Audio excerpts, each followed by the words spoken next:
এখন তো আওয়ামী লীগ যদি ভোট করে তাহলে আমার মনে হয় আওয়ামী লীগ আবার আইব। রাস্তাঘাট বন্ধ হয়ে চিন্তা মিনতে এটার জন্য আমার মনে হয় আওয়ামী লীগে আইব। এখন যদি ভোট দেয় মনে করলাম বিএনপি ভালো, কিন্তু বিএনপির পোলাপান যে এলাম করতেছে এগুলো তো দেখার মতন না। দেশের মধ্যে এখন অভাব, কোনো ইনকাম নাই। এখন যে 1500 টাকা ইনকাম করতাম এখন 700 টাকা ইনকাম করি।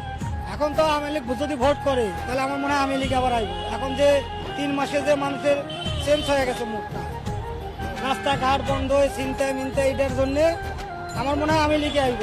এখন যদি ভোট দেয় আমরা তো এখন দেখতেছি যে সরকার আইছে, যে অনেক কিছু বলেছে যে অনেক কিছু করবো, এটা করবো সেটা করবো, এটা তো কিছু করে নাই। আগে সরকারের কাছে মনে করেন ভিত্তি পারবো না, এর কোনো কথার কাজে মিল না হচ্ছে, এটাই হচ্ছে বড়। ছাত্রদের কাছে অনেক আশা ছিল, কিন্তু ছাত্ররা এখন দেখছি যে ছাত্ররা তো ওই কাজে আর নাই। আগে যে উদ্যোগটা নিয়েছিল ওটা ভালো ছিল, কিন্তু এখন তো আর ওই জায়গা নাই।